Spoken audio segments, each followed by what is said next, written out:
Imagine someone cuts you off in traffic. Your heart starts beating fast. Your muscles tense.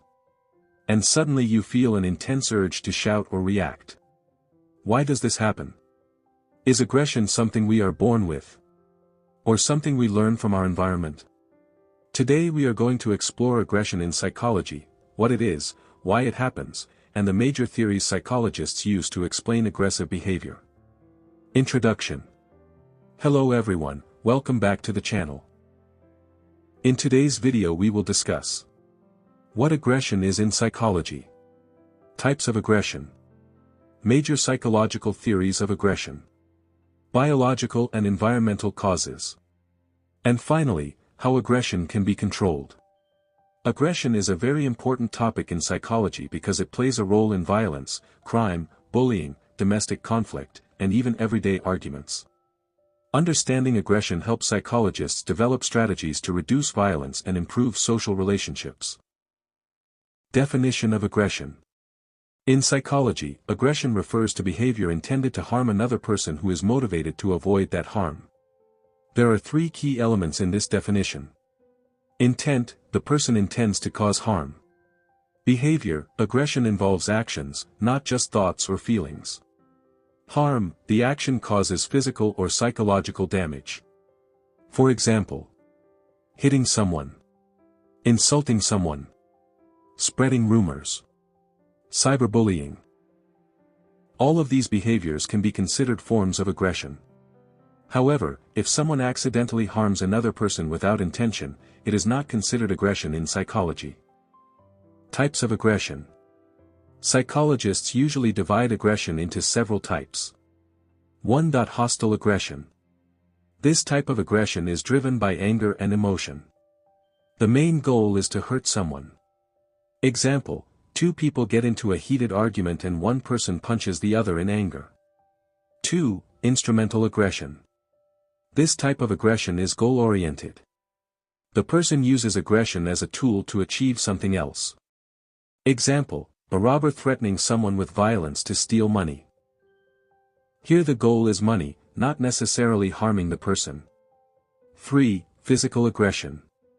This involves physical harm, such as hitting, kicking, pushing, destroying property. 4. Verbal aggression. This involves words used to hurt others, such as insults, threats, humiliation, bullying. Even though verbal aggression doesn't involve physical harm, it can still cause serious psychological damage. Major theories of aggression. Psychologists have proposed several theories to explain why humans become aggressive. Let's look at some of the most important ones. 1. Instinct theory of aggression. This theory suggests that aggression is an innate human instinct. According to the famous psychoanalyst Sigmund Freud, humans have a destructive drive called thanatos, which pushes individuals toward aggressive behavior. Similarly, the ethologist Konrad Lorenz believed aggression is a natural survival instinct that evolved through natural selection. According to this view, aggression helps organisms defend themselves, protect territory, compete for resources. However, modern psychologists believe aggression is not purely instinctive. 2. Frustration aggression theory. This theory was proposed by John Dollard and his colleagues. It suggests that frustration leads to aggression. Frustration occurs when a person is blocked from achieving a goal. For example, imagine a student studying very hard for an exam but failing anyway. The frustration may lead to aggressive behavior such as yelling, blaming others, breaking objects.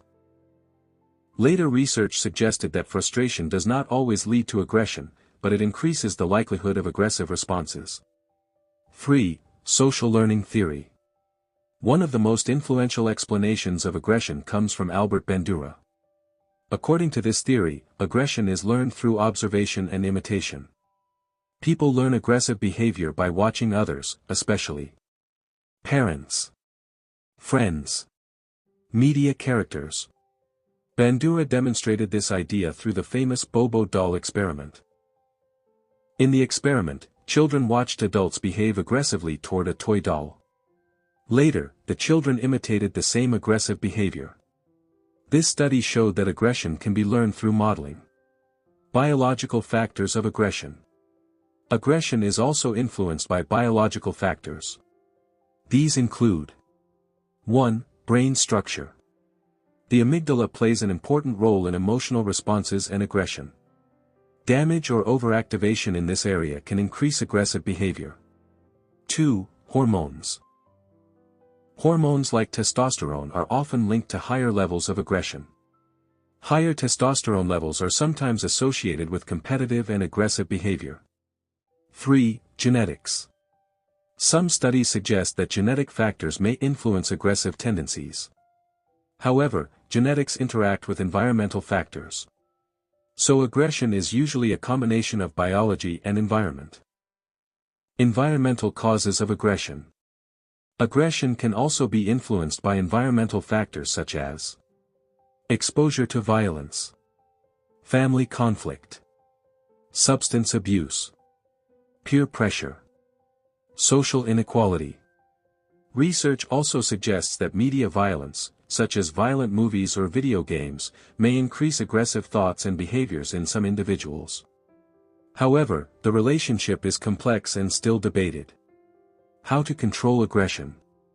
Psychologists recommend several strategies to manage aggression. Anger management techniques. Relaxation and deep breathing. Cognitive behavioral therapy, CBT. Improving communication skills. Reducing exposure to violent environments. Learning emotional regulation can help individuals respond to frustration without harming others. Conclusion. So today we learned that aggression is not caused by a single factor. Instead, it is influenced by biological factors, psychological processes, social learning, and environmental conditions. Understanding aggression is essential for building healthier relationships and safer societies. If you enjoyed this video, don't forget to like, share, and subscribe for more psychology content.